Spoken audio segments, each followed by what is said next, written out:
നമുക്ക് അലീനയുടെയും മനുഷ്യങ്ങളുടെയും നാളത്തെ നല്ലൊരു കഥ കേട്ടാലോ? അതിനുമുമ്പ് ഒരു കാര്യം പറഞ്ഞോട്ടെ. നാളെയും മറ്റന്നാളും ഒക്കെ വീഡിയോസൊക്കെ ചാനലിനകത്ത് ചിലപ്പോഴും എനിക്ക് അപ്ലോഡ് ചെയ്യാൻ പറ്റുള്ളൂ കേട്ടോ. ഒരു സർജറിയുമായിട്ട് ബന്ധപ്പെട്ട് ഹോസ്പിറ്റലിൽ അഡ്മിറ്റ് ആയേക്കുവാണേ. അപ്ലോഡ് ചെയ്യാൻ പറ്റുമെങ്കിൽ കൃത്യസമയത്ത് നാളെ വൈകുന്നേരം അപ്ലോഡ് ചെയ്യാൻ പറ്റുമെങ്കിലും മറ്റന്നാളൊക്കെ അപ്ലോഡ് ചെയ്യാൻ പറ്റുമെന്ന് അറിയത്തില്ല. അങ്ങനെ അപ്ലോഡ് ചെയ്യാൻ പറ്റുമെങ്കിൽ ഞാൻ എന്തായാലും അപ്ലോഡ് ചെയ്യാം കേട്ടോ. മറക്കാതെ എല്ലാവരും കയറി കാണാൻ ശ്രമിക്കണേ.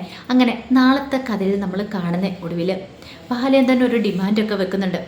ശിവശങ്കരനും രാജുവിനും ഒക്കെ അലീനയ്ക്ക് എന്ത് വേണമെങ്കിലും ചെയ്തു കൊടുക്കാം. പക്ഷെ വേറൊരു കാര്യമുണ്ട്, അലീനെ ഈ വീട്ടിൽ താമസിപ്പിക്കാൻ പറ്റില്ല. അലീനെ വേറെ എങ്ങോട്ടേലും മാറ്റണം. ഗംഗാധരൻ പറഞ്ഞു, അവൾക്ക് വേണമെങ്കിൽ വീട് വാങ്ങിച്ചു കൊടുക്കാം, പിന്നെ നല്ല ജോലി വേണമെങ്കിൽ ജോലി കൊടുക്കാം, ഇവിടുത്തെ മോളായിട്ട് അതുപോലെ തന്നെ വളർത്താൻ അങ്ങനെ നോക്കാം. പക്ഷേ ഈ വീട്ടിൽ നിന്നിട്ടുണ്ടെങ്കിൽ അത് പ്രശ്നമാണ്. കാരണം വൈജയന്തി അറിഞ്ഞിട്ടുണ്ടെങ്കിൽ അലീനയെ വൈജയന്തിക്ക് കണ്ടെടുത്താൽ കാണത്തില്ലോ. അപ്പോൾ അത് കൂടുതൽ പ്രശ്നത്തിന് വഴിതെളിക്കും. അതുകൊണ്ട് അതൊന്നും വേണ്ടെന്നൊക്കെ പറയുന്നുണ്ട്. പക്ഷേ എങ്കിൽ ബാലേന്ദ്രൻ അത് അംഗീകരിച്ചില്ല. ബാലേന്ദ്രൻ പറഞ്ഞു, ആദ്യം എനിക്ക് എൻ്റെ മോളെ കാണണം, അലീനയെ കാണണം, അവൾക്ക് എന്ത് പറ്റിയെന്ന് അറിയണം. ശിവശങ്കരൻ പറഞ്ഞു, അവൾക്കൊന്നും സംഭവിക്കില്ല ബാലേന്ദ്ര, ഞങ്ങളല്ലേ പറയണേ, നിങ്ങൾ പറഞ്ഞിട്ടല്ലേ ഉള്ളൂ. പക്ഷെ എനിക്കൊരു ഉറപ്പില്ല. പിന്നെ ഇത്രയും നാളും അവൾ എൻ്റെ മോളായിട്ട് ഇവിടെ നിന്നേ, വൈജോടും ഞാനെല്ലാം അങ്ങനെ പറഞ്ഞിരിക്കുന്നത്. ഇനി അതുപോലെ തന്നെ എൻ്റെ മോളായിട്ട് അലീന ഇവിടെ നിൽക്കുമെന്ന് പറഞ്ഞു. അപ്പോഴേക്കും ഗംഗാധരൻ പറഞ്ഞു, ഇങ്ങനെ വാശി പിടിക്കണോ ബാലേന്ദ്ര? അതിൻ്റെ ആവശ്യമുണ്ടോയെന്ന് ചോദിച്ചു. കുറച്ചൊക്കെ വാശി ഉണ്ടെങ്കിലല്ലേ ഗംഗേട്ടൻ ജീവിതത്തിൽ ജീവിക്കാനായിട്ട് പറ്റുള്ളൂ. നിങ്ങളൊക്കെ കൂടി ചെയ്തു വെച്ചിരിക്കുന്ന എന്താ ഇപ്പം തന്നെ കണ്ടില്ലേ? ശിവേട്ടനും രാജീവിനും ഒക്കെ കൂടി ചേർന്നിട്ട് ആ പാവം പിടിച്ച പെങ്കൊച്ചിനെ എൻ്റെ മോളാന്നറിഞ്ഞിട്ടല്ലേ നിങ്ങളിങ്ങനെയൊക്കെ ചെയ്തിരിക്കുന്നേ.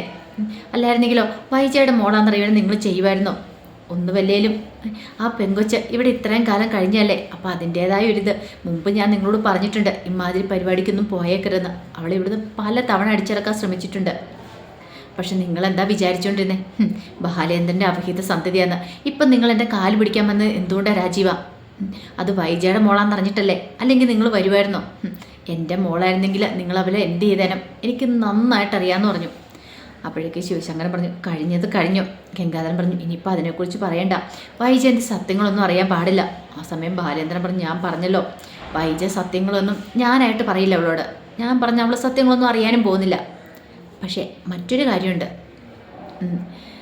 അവൾ ഈ വീട്ടിൽ നിന്ന് പറഞ്ഞു വിടാനായിട്ട് തൽക്കാലത്തേക്ക് എനിക്ക് ഒരുക്കമല്ല എന്ന് പറയണം. ഗംഗാധരനും ശിവശങ്കരനും ഒക്കെ അവരിങ്ങനെ ആലോചിക്കുവാണ് എന്ത് വേണമെന്നറിയില്ല. അപ്പോഴേക്കും ബാലേന്ദ്രൻ പറഞ്ഞു, എനിക്ക് എൻ്റെ മോളെ കിട്ടിയാൽ മതിയുള്ളൂ, ഞാൻ പോലീസിൽ കംപ്ലയിൻറ്റ് കൊടുത്തിട്ടുണ്ട്, ഇപ്പം തന്നെ ഞാൻ പോലീസിനെ വിളിക്കാൻ പോവാ എന്ന് പറഞ്ഞിട്ട് ബാലേന്ദ്രൻ പോലീസിലേക്ക് വിളിക്കുകയാണ്. വിളിച്ചിട്ട് എത്രയും പെട്ടെന്ന് തന്നെ കടപ്പാട്ട് വീട്ടിലേക്ക് വരാൻ പറയണം. കാരണം കാര്യത്തിനൊരു തീരുമാനം ഉണ്ടാക്കണമല്ലോ. ഇവർ അലീനെ കൊണ്ടുപോയിട്ടുണ്ടെന്ന് പറയുന്നുണ്ട്. പക്ഷേ അലീനെക്കുറിച്ച് ഇതുവരെയായിട്ട് എവിടെയാ എന്താണെന്നും ബാലേന്ദ്രനോട് പറഞ്ഞിട്ടും കൂടി ഇല്ല. ബാലേന്ദ്രൻ 2-3 വട്ടം ചോദിച്ചു. പക്ഷേങ്കിൽ അവരുടെ ഡിമാൻഡ്, അവർ പറയുന്ന അലീനെ ഇവിടെ കൊണ്ട് താമസിപ്പിക്കാൻ പറ്റില്ലെന്നൊക്കെ പറയണേ. ഒടുവിൽ ബാലേന്ദ്രനെ വിളിച്ചിട്ട് പോലീസിനോട് കാര്യം പറയണം, എൻ്റെ മോളെക്കുറിച്ചുള്ള വിവരം കിട്ടിയിട്ടുണ്ട്, നിങ്ങൾ എത്രയും പെട്ടെന്ന് ഇങ്ങോട്ട് വരണം എന്നൊക്കെ പറയണം. അങ്ങനെ പോലീസുകാർ അങ്ങോട്ടേക്ക് വരിക. കംപ്ലയിൻറ്റ് കൊടുത്തിരിക്കുന്നതല്ലേ. പിന്നെ വന്നിരിക്കുന്ന പോലീസ് എന്ന് പറഞ്ഞിട്ടുണ്ടെങ്കിൽ അത് രാജീവിൻ്റെ അതുപോലെ ശിവശങ്കരൻ്റെ ഒക്കെ ശിങ്കിടിയായിരുന്നു. അയാൾ വന്നു. അയാൾക്കൊന്നും പറയാൻ പോലും പറ്റില്ല. കാരണം സത്യങ്ങളൊക്കെ അവർ തന്നെ തുറന്നു പറഞ്ഞല്ലോ, തങ്ങളുടെ കസ്റ്റഡിയിലുണ്ട് മോളെന്ന്. ഈ സമയത്ത് ബാലേന്ദ്രൻ അങ്ങോട്ട് ഇറങ്ങി ചെന്നിട്ടു. ബാലേന്ദ്രൻ ചെന്നിട്ട് പറഞ്ഞു, സാറേ ഞാൻ പരാതി വന്നിട്ടുണ്ടായിരുന്നു, ഞാൻ അപ്പോഴേ സംശയം പറഞ്ഞായിരുന്നു ഇതിൻ്റെ പിന്നിൽ രാജീവനും അതുപോലെ ശിവേട്ടനും ഒക്കെ ആയിരിക്കുന്നു, വൈജയുടെ ആങ്ങളമാർ. അതുപോലെ തന്നെയാണ് കാര്യങ്ങളൊക്കെ. എനിക്ക് എൻ്റെ മോളെ കിട്ടിയാൽ മതിയാവുള്ളൂ. ഇവരോട് പറഞ്ഞ് എത്രയും പെട്ടെന്ന് തന്നെ എനിക്ക് എൻ്റെ മോളെ കിട്ടണമെന്ന് പറയണം. അപ്പോഴേക്കും സിയെ വന്നിട്ട് ചോദിച്ചു, എന്താ രാജീവ എന്നൊക്കെ ചോദിക്കണം. അപ്പോഴേക്കും രാജീവ് പറഞ്ഞു, അത് പിന്നെ അല്ല, നിങ്ങൾ എവിടെയാണ് അവളെ കൊണ്ട് ഒളിപ്പിച്ചു വെച്ചിരിക്കുന്നതൊക്കെ ചോദിക്കണം. ആ സമയം ശിവശങ്കരൻ കാര്യങ്ങൾ പറയണം. കാരണം ഇനിയിപ്പോൾ ഒളിപ്പിച്ചു വെച്ചിട്ട് കാര്യമില്ലെന്ന് മനസ്സിലായി. രാജീവിനാണ് പിന്നീട് ആ കാര്യങ്ങളൊക്കെ പറയണേ. മുരളീകൃഷ്ണൻ്റെ വീട്ടിലാണ് പെങ്ങളുടെ ഹസ്ബൻഡിന് കുറേ തോട്ടങ്ങളും കാര്യങ്ങളൊക്കെ ഉണ്ട്, റബ്ബർ തോട്ടമുണ്ട്. അപ്പോൾ ആ 22 ഏക്കറിലാണ് അവളെ കൊണ്ട് താമസിപ്പിച്ചിരിക്കുന്നതെന്ന്. അത് കേട്ട് കഴിഞ്ഞപ്പോഴത്തേനും ബാലേന്ദ്രൻ ഭ്രാന്ത് പിടിച്ച അവസ്ഥയായിപ്പോയി. ആ ഒറ്റപ്പെട്ട വീട്ടിൽ അവൾ കുറച്ച് ഗുണ്ടകളോടൊപ്പം അവൾക്ക് എന്തെങ്കിലും സംഭവിക്കുമോ എന്നൊക്കെ വല്ലാത്തൊരു പേടിയുണ്ടായിരുന്നു ബാലേന്ദ്രന്. ബാലേന്ദ്രൻ പെട്ടെന്ന് പാഞ്ഞു വന്ന് രാജുവിൻ്റെ കഴുത്തിന് കുത്തിപ്പിടിക്കാൻ തുടങ്ങുവാടാ. എൻ്റെ മോൾക്ക് എന്തെങ്കിലും സംഭവിച്ചോണ്ടല്ലോ, വെറുതെ വിടത്തില്ല എന്ന് പറഞ്ഞുകൊണ്ട് ഗംഗാധരൻ പറഞ്ഞു, ഇത് ബാലേന്ദ്ര നീ ഒന്ന് സമാധാനമായിട്ടിരിക്കുക, ഒന്നും സംഭവിക്കാനൊന്നും പോകുന്നില്ല, ഞാനല്ലേ പറയുന്നേ, അവൾക്കൊരു പോറൽ പോലും ഏൽക്കാതെ അവളെ ഞാൻ തിരിച്ചേൽപ്പിച്ചോളാം എന്നൊക്കെ പറഞ്ഞു. ഞാനിപ്പം വിശ്വസിക്കുക, പക്ഷേ എനിക്ക് എൻ്റെ മോളെ കാണണം. ആ സമയത്ത് പോലീസ് പറഞ്ഞു ഒരു കാര്യം ചെയ്യാം, ഞങ്ങൾ പോയി കൂട്ടിക്കൊണ്ടുവരാമെന്ന് പറയണം. വേണ്ട, ഞാനും കൂടെ വരാം, എനിക്കും വരണം, ഞാനും കൂടെ വന്നിട്ട് മതി എൻ്റെ മോളെ കൂട്ടിക്കൊണ്ടുവരാൻ, ഞാൻ നിങ്ങളോടൊപ്പം വരുവാന്ന് പറയണം. എൻ്റെ മോളെ ഇവിടെ നിന്ന് എങ്ങനെ കൊണ്ടുപോയോ അതുപോലെ തന്നെ വേണം എൻ്റെ മോളെ തിരികെ കൊണ്ടുവരാനായിട്ട്, ഒരു പോറൽ പോലും പറ്റാൻ പാടില്ലെന്ന് പറഞ്ഞു. അങ്ങനെ ബാലേന്ദ്രൻ കൃഷ്ണമോളെയും കൂട്ടി അവരോടൊപ്പം ഇറങ്ങുവാണ്. ആ 22 ഏക്കർ റബ്ബർ തോട്ടത്തിലേക്ക്. അവിടെ ഒറ്റപ്പെട്ട വീട്ടിലാണല്ലോ. ഈ സമയത്ത് വൈജയുടെ അടുത്തേക്ക് ഒരു നേഴ്സ് വരുവാണ്. അപ്പം നേഴ്സിനെയൊക്കെ ചോദ്യം ചെയ്തിട്ടുണ്ടായിരുന്നു പോലീസ് വന്നിട്ട്. അങ്ങനെ വൈജയുടെ അടുത്ത് വന്നിട്ട് നേഴ്സ് വന്നിട്ട് പറഞ്ഞു, അതെ നിങ്ങളുടെ ഒരു മോളുണ്ടല്ലോ, മൂത്ത മോളാന്ന് പറഞ്ഞ് നിങ്ങളെ നോക്കാണ്ടൊരു പെൺകുട്ടി ഇവിടെ നിൽക്കുന്നില്ലായിരുന്നു ചോദിച്ചു. വൈജി ഇങ്ങനെ നോക്കുക, വൈജിക്ക് സംസാരിക്കാൻ പറ്റില്ലല്ലോ. ആ പെൺകുട്ടിയെ കാണുന്നില്ലെന്നും പറഞ്ഞുകൊണ്ട് പോലീസ് ഇവിടെ തന്നെ അന്വേഷിച്ചിട്ടുണ്ടായിരുന്നു. അല്ല ഇനിയിപ്പം നിങ്ങളുടെ ആൾക്കാരാരെങ്കിലും വല്ല തട്ടിക്കൊണ്ടുപോകാൻ മറ്റോ ചെയ്താണോ? അല്ല നിങ്ങൾക്ക് അവരോട് വിരോധമല്ലേ, നിങ്ങൾ ആരെങ്കിലുമൊക്കെ ഏർപ്പാടാക്കിയിട്ടുണ്ടായിരുന്നു എന്നൊക്കെ ചോദിച്ചു. വൈജി ഇങ്ങനെ ഒരു നിമിഷം നോക്കി. വൈജിക്ക് മനസ്സിലായി ഒരു പക്ഷേ ഇതിൻ്റെ പിന്നിൽ രാജീവനും ശിവേട്ടനും ഒക്കെ ആയിരിക്കും എന്ന് മനസ്സിലായി. വൈജിക്ക് ഒരു സന്തോഷമൊക്കെ ആയി. അവൾ പോവുകയാണെങ്കിൽ അത്രയും നല്ലതാണ്, അവളെ തൻ്റെ ജീവിതത്തിന് കാണാൻ പാടില്ല, ഒന്ന് പോയാൽ മതിയായിരുന്നു. ആ സമയം നേഴ്സ് പറഞ്ഞു, എത്ര നല്ല പാവം കുട്ടിയത്, ഒരു ദിവസം ഇവിടെ നിന്നുള്ളൂ, പക്ഷേ എത്ര നല്ല പെരുമാറ്റമാണ്, എത്ര നല്ല കാര്യമായിട്ടാണ് നിങ്ങളെ നോക്കുന്നേ. നിങ്ങളുടെ മോളല്ല സാറിൻ്റെ മോളാന്നൊക്കെ പറഞ്ഞു, പക്ഷെ നിങ്ങൾക്ക് അവളെ ഇഷ്ടമില്ലാന്നും പറഞ്ഞു. അതുപോലെ ഒരു പെൺകുട്ടിയെ കിട്ടണമെങ്കിൽ നിങ്ങൾ പുണ്യം ചെയ്യണം. അല്ല നിങ്ങളുടെ സ്വന്തം മക്കൾക്ക് പോലും വന്ന് നോക്കാൻ പറ്റില്ലല്ലോ. അപ്പോൾ ആ പെങ്കൊച്ച് വന്ന് നോക്കാൻ വന്നിരുന്നപ്പോൾ ഞാനൊക്കെ നല്ല കാര്യമായിട്ടാണ് തോന്നുന്നത്, പക്ഷേ നിങ്ങൾക്കോ? ഇത് കേട്ടിഞ്ഞപ്പോൾ വൈജയന്തിക്ക് ദേഷ്യവും സങ്കടമൊക്കെ വന്നു. പക്ഷെ ഒന്നും പറയാൻ പറ്റില്ലല്ലോ, വാ തുറന്ന് സംസാരിക്കാൻ പറ്റാത്തതുകൊണ്ട് വൈജയന്തി ഒന്നും മിണ്ടാതെ കിടക്കുവാണ്. അപ്പോഴേക്കും കൂടെ ഉണ്ടായിരുന്ന നേഴ്സ് ചോദിച്ചു, അങ്ങനെയൊക്കെയാണ് കഥകൾ? അതേന്നേ, കഴിഞ്ഞ ദിവസം ഇവരുടെ കൂടെ നിന്നിരുന്നേ ആ ആൻറ്റിയില്ലേ, അവരാ പറഞ്ഞ കാര്യങ്ങളൊക്കെ അവരോട് ഞാൻ ചോദിച്ചായിരുന്നു. അപ്പോഴാ പറഞ്ഞേ ബാലേന്ദ്ര സാറിൻ്റെ മോളാന്ന്. ആ സാർ എന്തൊരു പാവാന്നറിയോ, അതുപോലെ തന്നെ ആ മോളും നല്ലൊരു മോളാന്ന് പറഞ്ഞു. ഇവരെ വന്ന് നോക്കുന്നതൊക്കെ കാണണം. പോരാത്തന്നെ JDA കോഴ്സൊക്കെ പഠിച്ചതാണ്, അപ്പോൾ അതിന് കാര്യങ്ങളൊക്കെ അറിയുകയും ചെയ്യാം. പക്ഷേ ഇവരതിനൊന്നും സമ്മതിക്കുന്നില്ലാന്നേ. ഇവരുടെ അടുത്തൊന്നും ഇവരെ ശുശ്രൂഷിക്കുന്ന സമയത്ത് ഇവരാണെങ്കിലോ അതിനോട് സഹകരിക്കുന്നൊക്കെ ഇല്ലയെന്ന് പറഞ്ഞു. അപ്പോഴേക്കും നേഴ്സ് പറഞ്ഞു, അതങ്ങനെയാ, ചിലർക്ക് അതിനുള്ള യോഗമൊന്നും ഇല്ലയെന്ന് പറഞ്ഞു. അതും പറഞ്ഞിട്ട് അവരവരുടെ ഡ്യൂട്ടി ചെയ്യുവാണ്. വൈജയുടെ മനസ്സിൽ 100 സംശയങ്ങളുണ്ടായി. ഒന്ന് സംസാരിക്കാൻ പറ്റുമായിരുന്നെങ്കിൽ കാര്യങ്ങളൊക്കെ ആരുടെയും ചോദിച്ചറിയായിരുന്നു. പക്ഷെ ഇപ്പം അതൊന്നും പറ്റില്ലല്ലോ. അവൾ പോവോ അതോ ഇനി തിരിച്ചു വരുമോ, അവൾ കാരണോ തനിക്ക് ഈ അപകടങ്ങളൊക്കെ ഉണ്ടായേ എന്നൊരു ചിന്തയായിരുന്നു വൈജയുടെ മനസ്സ് നിറയെ ഉണ്ടായിരുന്നത്. അതേ സമയത്ത് അലീനയെ കൂട്ടിക്കൊണ്ട് വരാനായിട്ട് ബാലേന്ദ്രൻ അവരൊക്കെ അങ്ങോട്ട് പോവാണ്. അപ്പോൾ ആ റബ്ബർ തോട്ടത്തിലേക്ക് കയറി കഴിഞ്ഞപ്പോഴത്തേനും കൃഷ്ണമോൾ ബാലേന്ദ്രനോട് ചോദിച്ചു, അച്ഛാ അലീന ചേച്ചി ഇവിടെയാണെന്ന് ചോദിക്കുക. അത് മോളെ ഇവിടെയാണെന്നാ പറഞ്ഞ് നമുക്ക് നോക്കാമെന്ന് പറയണം. അങ്ങനെ അവിടേക്ക് ചെന്നു. അവിടേക്ക് ചെന്ന് കഴിഞ്ഞിട്ട് കാർ നിർത്തി കഴിഞ്ഞപ്പോൾ കൃഷ്ണമോളോട് ബാലേന്ദ്രൻ പറഞ്ഞു, മോൾ ഇവിടെ ഇരിക്കാൻ പറയണം. കാറിനകത്ത് തന്നെ ഇരുത്തി. പോലീസും ഉണ്ടായിരുന്നു, പുറകെ ശിവശങ്കരനും രാജുവിനും ഒക്കെ വരുന്നുണ്ടായിരുന്നു, ഗംഗാധരനൊക്കെ ഉണ്ടായിരുന്നു, അവരുടെ വണ്ടിയും വന്നിട്ടുണ്ടായിരുന്നു. അങ്ങനെ ബാലേന്ദ്രൻ അവിടെ കയറിയിട്ട് വീടൊക്കെ ആകെപ്പാടെ നോക്കിക്കഴിഞ്ഞപ്പോൾ ബാലേന്ദ്രന് വല്ലാത്തൊരു ടെൻഷനായി. ഒറ്റപ്പെട്ടൊരു വീട്, അതിനകത്ത് ആൾ താമസം ഉണ്ടെന്ന് പോലും പറയാൻ പറ്റില്ല. ഇവിടെ തൻ്റെ മോള് സേഫാണോ അതോ അവൾക്ക് എന്തെങ്കിലും ആപത്ത് സംഭവിച്ചു കാണുമോ എന്നൊരു പേടിയൊക്കെ ഉണ്ട്.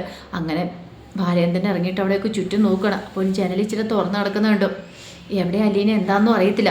പിന്നെ പോലീസുകാരൊന്നും അങ്ങോട്ടേക്ക് വരുന്നൊന്നും ബാലേന്ദ്രൻ നോക്കിയില്ല, അവരൊന്നും ശ്രദ്ധിച്ചു പോലുമില്ല. ബാലേന്ദ്രൻ അലീനയെന്നും വിളിച്ചുകൊണ്ട് ആ തുറന്ന് കിടക്കുന്ന ജനലിന് അങ്ങോട്ടേക്ക് പാഞ്ഞു ചെല്ലുവാണ്. ആ സമയത്ത് അകത്തുനിന്ന് ചെറിയൊരു ശബ്ദം കേട്ടോ മുറിയുടെ അടുത്തുനിന്ന്. ബാലേന്ദ്രൻ ജനലിൻ്റെ അടുത്തേക്ക് പെട്ടെന്ന് ചെന്നു. നോക്കി കഴിയുമ്പോഴത്തേനും അലീന പതുക്കെ പെടഞ്ഞെഴുന്നേറ്റ് വരുവാണ്. ശരിക്കും എഴുന്നേക്കാൻ പോലും അലീനയ്ക്ക് പറ്റുന്നുണ്ടായിരുന്നില്ല. കാരണം അങ്ങോട്ട് കൊണ്ടുവന്നിടുന്ന സമയത്ത് വായൊക്കെ സെല്ലോ ടേപ്പ് കൊണ്ട് ബന്ധിച്ചിട്ടുണ്ടായിരുന്നു. കൈയൊക്കെ ഇതായിരുന്നു. ഒരു വിധത്തിൽ ആ കയ്യിലെ കെട്ടൊക്കെ അലീന അഴിക്കുന്നത് പോലും. അങ്ങനെ ജനലിൻ്റെ അവിടെ ബാലേന്ദ്രനെ കണ്ടു കഴിഞ്ഞപ്പോഴത്തേനും അലീനയുടെ കണ്ണൊക്കെ നിറഞ്ഞു വന്നു. പെട്ടെന്ന് അലീന ചാടി എഴുന്നേറ്റ് വരാൻ നോക്കണം. അച്ഛാന്നും വിളിച്ചോണ്ട് ഇങ്ങനെ അടുത്തേക്ക് ഇങ്ങനെ വരാൻ നോക്കണം. ജനലിൻ്റെ അടുത്തേക്ക് വന്നപ്പോൾ ബാലേന്ദ്രനും കൂടുതൽ ജനലിൻ്റെ അടുത്തേക്ക് വന്നു, മോളേന്നും വിളിച്ചോണ്ട്. ആ സമയം അലീനയുടെ കയ്യിലെ കെട്ടൊക്കെ അലീന അഴിച്ചിട്ടുണ്ടായിരുന്നല്ലോ. ആ ജനൽ അഴികൾക്കുള്ളിൽ കൂടെ കൈയിട്ട് ബാലേന്ദ്രനും മുഖത്തൊക്കെ ഇങ്ങനെ തൊട്ട് കലോടുവാണ്. അച്ഛാന്നും പറഞ്ഞുകൊണ്ട് അലീനയുടെ കണ്ണൊക്കെ നിറഞ്ഞ് ഒഴുകുക. ബാലേന്ദ്രനും അത് കണ്ടപ്പോൾ ഭയങ്കര സങ്കടമായി. ഈ സമയത്ത് ഗംഗാധരൻ കാറിൽ നിന്ന് ഇറങ്ങിയിട്ട് അവിടേക്ക് വന്ന് നോക്കുന്നത്. ഗംഗാധരൻ നോക്കിക്കഴിഞ്ഞപ്പോൾ അലീന ബാലേന്ദ്രൻ്റെ മുഖത്തൊക്കെ പിടിച്ച് തൻ്റെ ആ സങ്കടം അതാ പറയുന്നൊരു കാഴ്ച കണ്ടേ. ശരിക്കും ആ സമയത്ത് ഗംഗാധരന് തോന്നിയത് ഇത് ബാലേന്ദ്രൻ്റെ മോളാന്ന്. കാരണം വൈജയുടെ അല്ല ബാലേന്ദ്രൻ്റെ മോളാന്ന് തോന്നുന്നു. കാരണം അത്രമാത്രം ഒരു അച്ഛനും മോളും തമ്മിലൊരു ആത്മബന്ധമാണ് ഗംഗാധരൻ അവിടെ കാണുന്നത്. അവർ തമ്മിൽ അത്രയ്ക്ക് സ്നേഹത്തിലാണെന്ന് മനസ്സിലായി. ബാലേന്ദ്രന് ഫൈജയുടെ മോളായിട്ടും സ്വന്തം മോളെ പോലെ അലീനയെ കാണുന്നതെന്ന് ഗംഗാധരൻ്റെ മനസ്സിലായി. അതിനുള്ള ഭാഗ്യം അലീനയ്ക്ക് കിട്ടിയിട്ടുണ്ട്. അപ്പോഴേക്കും ബാലേന്ദ്രൻ പറഞ്ഞു, മോള് പേടിക്കൊന്നും വേണ്ട, മോൾക്ക് കുഴപ്പമൊന്നും ഇല്ല അല്ലേ എന്ന് ചോദിക്കുക. ഇല്ലച്ചാ. ബാലേന്ദ്രൻ അകത്തേക്കൊന്ന് നോക്കിക്കഴിഞ്ഞപ്പോഴത്തേനും കുറേ വേസ്റ്റെല്ലാം കൂടെ കൂട്ടിയിട്ടിരിക്കുന്നു. ഒരു പരുവത്തിനെല്ലാം കിടക്കുന്നു. ഇവിടെയാണോ തൻ്റെ മോള് കിടന്നേ എന്നൊരു ചിന്ത, ഇരുന്നേന്നൊക്കെയുള്ള ചിന്ത ബാലേന്ദ്രൻ്റെ മനസ്സിലേക്ക് വരുന്നുണ്ട്. അപ്പോഴേക്കും ബാലേന്ദ്രൻ പറഞ്ഞു, പേടിക്കണ്ട കേട്ടോ, ഇപ്പം തന്നെ മോളെ വന്ന് തുറന്നു വിടുമെന്ന് പറയണം. അങ്ങനെ അപ്പോഴേക്കും പോലീസുകാർ വന്നപ്പോഴത്തേനും ഗുണ്ടകൾ അവിടെ നിന്ന് മാറിയിട്ടുണ്ടായിരുന്നു. അങ്ങനെ അവർ വന്ന് വാതിൽ തുറന്ന് അകത്ത് കയറി. അപ്പോഴേക്കും ബാലേന്ദ്രൻ്റെ അകത്തേക്ക് കയറി. അങ്ങനെ റൂമിൻ്റെ അവിടെ ചെന്ന് റൂം തുറന്നു കഴിഞ്ഞപ്പോഴത്തേനും അലീന ഓടി വന്ന് ബാലേന്ദ്രനെ കെട്ടിപ്പിടിച്ച് കരയാണ്. രാജീവിനും ശിവശങ്കരനും ഒക്കെ അങ്ങോട്ട് വന്നിട്ട് കണ്ട് ഈ കാഴ്ച അവരുടെയൊക്കെ തല കുഞ്ഞുപോയി. അവർക്കൊക്കെ എന്തെങ്കിലും പറയാൻ പറ്റുമോ? അപ്പോഴേക്കും ബാലേന്ദ്രൻ ചോദിച്ചു, മോൾക്ക് പ്രശ്നമൊന്നും ഇല്ലല്ലേ, മോളെ ആരെങ്കിലും ഉപദ്രവിക്കാൻ പറ്റുമൊക്കെ ചെയ്തെന്ന് ചോദിക്കുക. ഇല്ലച്ചാന്ന് പറയണം. ആ സമയത്ത് ബാലേന്ദ്രൻ ചേർത്ത് വിളിച്ചിട്ട് പറഞ്ഞു, പേടിക്കുമൊന്നും വേണ്ട, ഞാനില്ലേ മോളോടൊപ്പം, എന്ത് വന്നാലും ഞാനുണ്ട്, മോള് ഭയപ്പെടേണ്ടെന്നൊക്കെ പറഞ്ഞുകൊണ്ട് അലീനയെ നെഞ്ചോട് ചേർത്ത് പിടിച്ച് ആശ്വസിപ്പിക്കുകയാണ്. അലീനയ്ക്ക് എന്താണെന്നറിയില്ല, ജീവൻ തിരിച്ചു കിട്ടിയൊരവസ്ഥയായിരുന്നു. ഒന്നാമത്തെ ആഹാരമൊന്നും നേരെ ചൊവ്വേ കഴിച്ചിട്ടുണ്ടായിരുന്നില്ല. അതിൻ്റെ ക്ഷീണവും തളർച്ച എല്ലാം ഉണ്ടായിരുന്നു. വെള്ളം പോലും കുടിക്കാത്തതിൻ്റെ ബുദ്ധിമുട്ടും കാര്യങ്ങളൊക്കെ ഉണ്ടായിരുന്നു. അങ്ങനെ ഇവിടെ ബാലേന്ദ്രൻ അവളെയും കൊണ്ട് പുറത്തേക്ക് വരുവാണ്. ഈ സമയത്ത് ശിവശങ്കരനും ഗംഗാധരനും രാജുവിനും ഒക്കെ അവിടെ നിൽക്കുന്നുണ്ടായിരുന്നു. ബാലേന്ദ്രൻ പോയി ശിവശങ്കരനോടും രാജുവിനോടും ഒക്കെ പറഞ്ഞു, ഇപ്പം നിങ്ങൾ ചെയ്തുണ്ടല്ലോ, ഇതിനുള്ള പ്രതികാരം ഞാൻ ഉറപ്പായിട്ടും ചെയ്തിരിക്കും. എൻ്റെ മോൾക്കൊരു ആപത്തും പറ്റിയിട്ടില്ല. പക്ഷേ എന്തെങ്കിലും സംഭവിക്കുമായിരുന്നെങ്കിൽ നിങ്ങൾ ഒന്നിനെ ഞാൻ വെറുതെ വിടത്തില്ലായിരുന്നു പറഞ്ഞു. ആ സമയത്ത് അലീനയ്ക്ക് ഭയങ്കര വിഷമമുണ്ടായിരുന്നു. കാരണം തൻ്റെ അമ്മാവന്മാരാണ് ഈ പരിപാടി ചെയ്തിരിക്കുന്നത്. ഇവർ ഇത്രയ്ക്ക് ദുഷ്ടന്മാരാന്നുള്ള കാര്യമൊന്നും അലീനയ്ക്ക് അറിയത്തുണ്ടായിരുന്നില്ല. ഇങ്ങനെ അവർ ചെയ്യുമെന്നുള്ള കാര്യങ്ങളൊന്നും അറിയത്തുണ്ടായിരുന്നില്ല. അങ്ങനെ അലീനയും കൊണ്ട് അവിടുന്ന് ഇറങ്ങുവാണ്.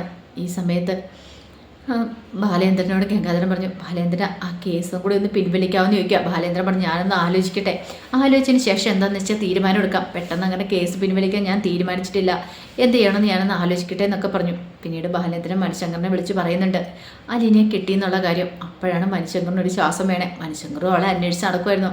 എവിടെ എന്താ എങ്ങനെയാണെന്നും അറിയത്തുണ്ടായിരുന്നല്ലോ. പിന്നെ തൻ്റെ അച്ഛനും ചെറിയച്ഛനും എല്ലാം ചേർന്നിട്ടാണ് ഇത് ചെയ്തെന്ന് അറിഞ്ഞ് കഴിഞ്ഞപ്പം ഭയങ്കര സങ്കടമായിട്ടുണ്ടായിരുന്നു മനുവിനും. അവരിങ്ങനെയൊക്കെ ചെയ്തല്ലോ എന്നൊരു ചിന്ത.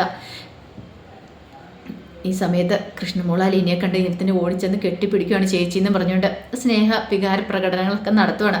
അലീനയ്ക്കും സന്തോഷമായി. ഒരിക്കലും ഇനി ഇവരെയൊക്കെ കാണാൻ പറ്റുമെന്ന് ഒരിക്കലും പ്രതീക്ഷിച്ച കാര്യമായിരുന്നില്ല. അപ്പോൾ അതിൻ്റെ വിശേഷങ്ങളൊക്കെയാണ് കാണാൻ പോകുന്നത്. ചിലപ്പോൾ സൗണ്ടൊക്കെ ഇച്ചിരി കുറവായിരിക്കും കേട്ടോ. ഹോസ്പിറ്റലായതുകൊണ്ട് ഒത്തിരി സൗണ്ടിലൊന്നും പറയാൻ പറ്റാത്തതുകൊണ്ടാണ്. അപ്പോൾ എല്ലാവരും ഒന്ന് അഡ്ജസ്റ്റ് ചെയ്യണം കേട്ടോ. അപ്പോൾ എന്തായാലും നാളെയാണ് സർജറി പറഞ്ഞിരിക്കുന്നത്. നാളെ ചെയ്ത് കഴിഞ്ഞാൽ ചിലപ്പോൾ രാവിലെ എനിക്ക് വീഡിയോസൊക്കെ ചെയ്യാൻ പറ്റുമെങ്കിൽ ഞാൻ വീഡിയോസൊക്കെ ചാനലിനകത്ത് അപ്ലോഡ് ചെയ്യാം കേട്ടോ. അപ്പോൾ സർജറിയൊക്കെ ചെയ്ത് കഴിഞ്ഞിട്ടുണ്ട്. പിന്നെ നാളെ വൈകുന്നേരം വീഡിയോസൊന്നും അപ്ലോഡ് ചെയ്യാൻ പറ്റില്ലായിരിക്കും കേട്ടോ. അപ്പോൾ മറ്റന്നാൾ മുതൽ എന്തായാലും ഞാൻ ഉറപ്പായിട്ട് എന്നെ കൊണ്ട് പറ്റുമെങ്കിൽ ഞാൻ വീഡിയോസൊക്കെ അപ്ലോഡ് ചെയ്തിടാം കേട്ടോ. അപ്പോൾ നമ്മുടെ മാമ്പഴം എന്ന ചാനലിനകത്തും അതുപോലെ ഡെയിലി സ്റ്റോറിക്ക് എന്ന ചാനലിനകത്തും വീഡിയോസൊന്നും അപ്ലോഡ് ചെയ്യാൻ പറ്റില്ല കേട്ടോ. അപ്പോൾ സ്ഥിരം കാണുന്നവർ ചോദിക്കുമായിരിക്കും എന്ത് പറ്റി വീഡിയോസ് ഇടാനൊക്കെ പറഞ്ഞ് മെസ്സേജ് വരും. അതുകൊണ്ടാണ് ഞാനിത് പറയുന്നത് കേട്ടോ. അപ്പോൾ ഒരിക്കൽ കൂടി എല്ലാവർക്കും ശുഭരാത്രി നേർന്നുകൊണ്ട് നിർത്തുന്നു. നന്ദി.